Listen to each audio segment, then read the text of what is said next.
plateforme, honorable Bettina, électorale. La seconde plateforme électorale dans ce pays, vous le connaissez, c'est le Force de renouveau. Je crois qu'il y en a déjà de Force de renouveau ici. Il y en a dans Arc et le parti politique. Force de renouveau. Ils ont fait ça pour des raisons électoralistes. Et la troisième plateforme électorale, c'est quoi? Le Codeco ou la Codeco. Et jusque-là, il n'y a pas encore d'autres plateformes électorales. Je vous ai dit ça pour des années d'histoire. Parce que quand les gens parlent des 60, devant les jeunes que nous sommes, ils pensent que nous ne lisons pas. Nous lisons. Nous lisons abondamment. C'est ça notre force. Et il y a plus de peur que de mal. Lorsqu'on parle de ce seuil-là, il n'y a plus de peur que de mal. Je vais vous donner l'application de ce qui s'est passé en 2011. Si on avait appliqué le seuil de en 2011 de 2%, le résultat est de la CENI. Si on avait appliqué, plusieurs partis l'avaient déjà atteint. Plusieurs partis. Le peuple est évidemment en tête. Je m'excuse, il est en tête. 9,4%. L'UDPS suivait 7,6%. Si c'était 2%, le MSR 5,9%, le PALU 4,37%, l'UNC, c'est le parti de l'honorable Kamel, 3,8%, le MLC 3,2%, 22%, l'AFDC 2,86%, SCT 2,7%, ARC 2,3%, RRC 2,3%, PDC 2,1%, IDECO, Banza 1,48%, ainsi de suite. 31 partis politiques ont dépassé le seuil de 2%. En 2011, sans une préparation. C'est ça la pratique. En 2011, alors que les gens n'étaient pas préparés, le vote qu'ils ont eu, si on divise, on trouve qu'ils ont dépassé les 2%. 15 partis aussi ont dépassé 1%. Mais je vous ai dit ici que ce n'est pas le système électoral. Il y a un débat en Belgique, un débat millénaire des systèmes électoraux. Ce n'est pas nécessairement dans ce pays où le système électoral fait les élections. Ce n'est pas le mode de scrutin officiellement qui fait les élections. Je vous ai parlé de l'histoire de la sociologie. Je vous ai donné des exemples hier. Quelqu'un s'est présenté à un endroit, à 2 reprises, avec le système proportionnel intégral qui est dans les textes. Il a échoué. Ils sont nombreux. Même les textes là, même les textes que nous avons ici, ils ont échoué. Mais ils disent, avec le seuil, vous voulez nous éliminer. Avec le seuil, non, vous étiez éliminés sans seuil. Vous étiez éliminés sans seuil. C'est un discours politicien, tout simplement. C'est un discours politicien. Parce que si vous voyez, quand on parle de partis politiques, en 2006, je vous rappelle, distingué sénateur, en 2006, il y a 212 partis politiques qui ont concouru. 212 partis politiques. 31 seulement ont eu des sièges, avec la proportionnelle intégrale là. 31 sur ces 212. Le reste, là, 180 partis politiques, dehors, n'ont pas eu de sièges. On dit donc, quand vous mettez le seuil, vous voulez éliminer des partis politiques. Mais avec la situation actuelle, sur 212 en 2006, 31 seulement ont eu un ou plusieurs sièges. Ces chiffres viennent de la CENI. Et tout le monde peut aller les consulter. En 2011, le professeur Joly était là. C'est 355 partis politiques. 355 partis politiques qui ont concouru. Seulement 55 partis politiques, 55 ont eu un siège de plus. 247 éliminés. Est-ce qu'ils étaient éliminés sur base d'un seuil? Non, soyons sincères. Travaillons. Les 1% ne dit rien. Ou les 3% ne dit rien.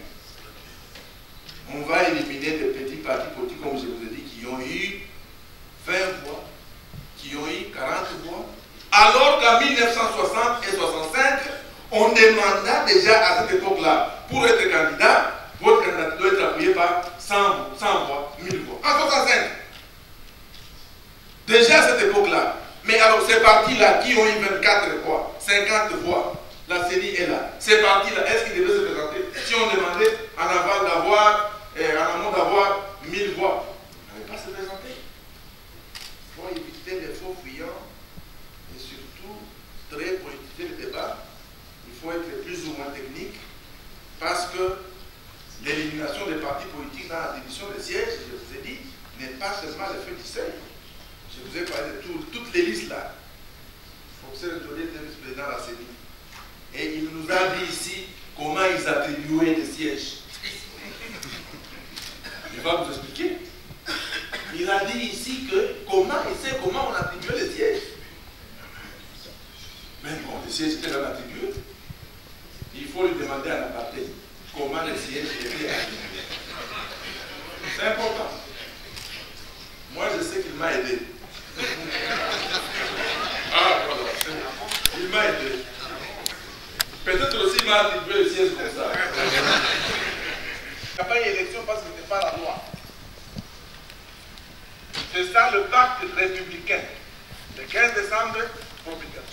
30 novembre, vote, adoption ici au Parlement. Au Parlement.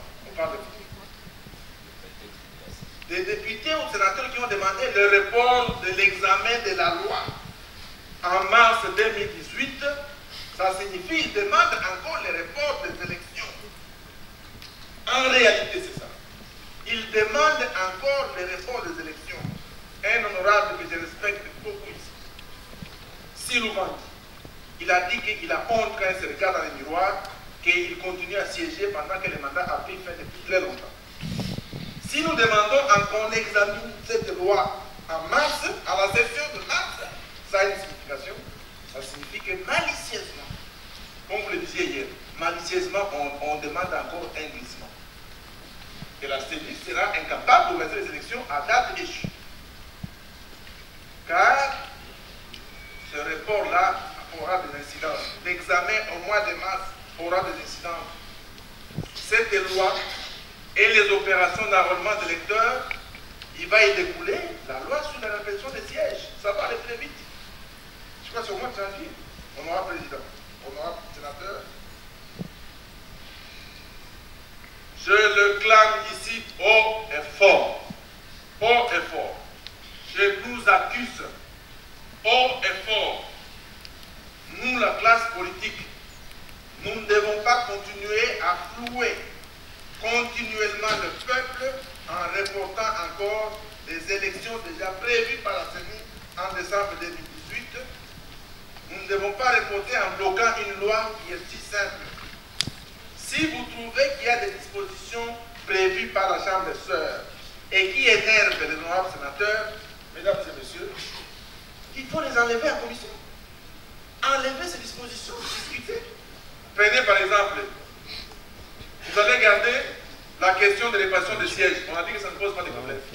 Quelqu'un a dit que si c'était ça, ça allait passer comme une lettre à la poste.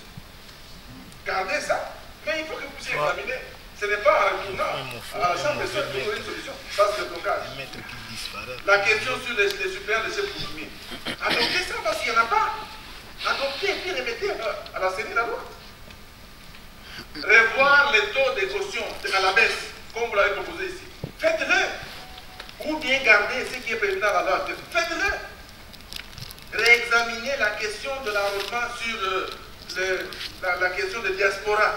Mais vous pouvez dire, bon, pas question de diaspora, allons aux élections. Et les autres là, si machine a voté, tu n'es pas parlé de ça. Si vous ne voulez pas laisser, on va voter, on va vous voter. Dites à vos collègues que ce n'est pas bien. La machine elle-même s'appelle machine à frauder. Il faut les convaincre. Comment on peut aller aux élections avec une machine à frauder? Il faut dire ça aux députés. Il faut les convaincre par votre sagesse. Et non pas renvoyer au mois de mars. C'est dangereux. C'est dangereux.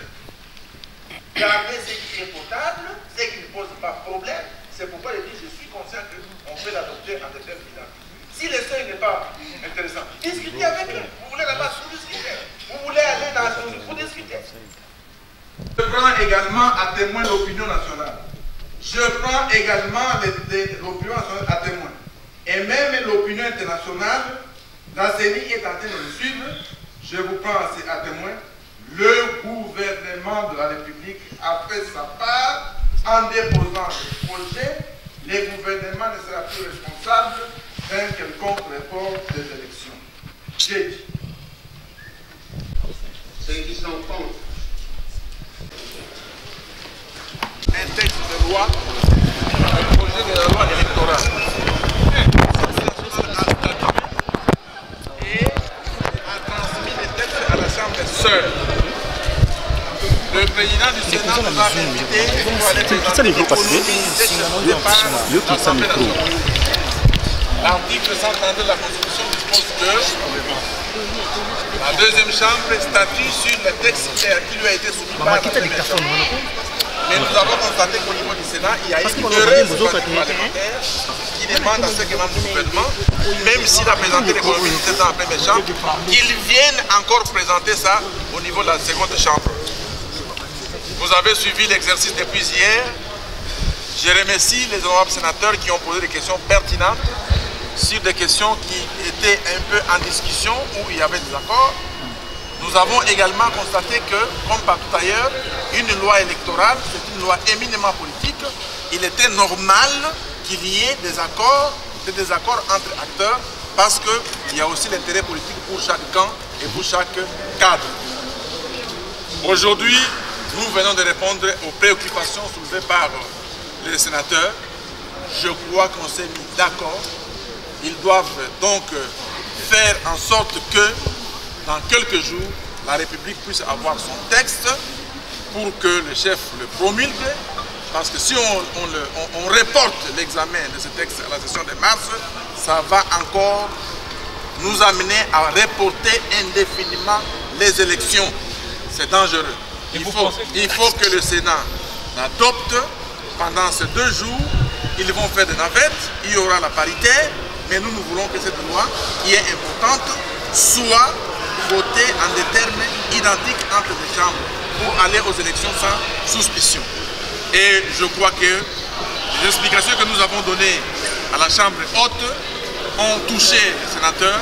Ils vont agir en toute responsabilité, parce que demander qu'on examine ce projet de loi à la session de mars, ça signifie qu'on va encore reposer les élections, parce que la CENI a déjà donné son calendrier.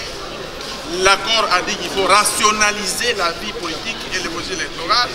Au 30 décembre, on devait déjà adopter ce texte. Au 15 décembre, au 30 novembre, adoption. Au 15 décembre, promulgation. Il faut aller vite pour que nous puissions aller aux élections. J'ai pris tout le monde à témoin que le gouvernement a fait son travail. Le gouvernement a déposé le projet. Le projet a été voté au niveau de l'Assemblée nationale. Le Sénat, là maintenant, aujourd'hui, il faut l'adopter pour que réellement, en décembre 2018, comme la CENI a donné son calendrier, que le peuple aille aux élections, que le peuple désigne ses nouveaux dirigeants. Et aux politiques, un message? Aux politiques, le message est le même. Merci.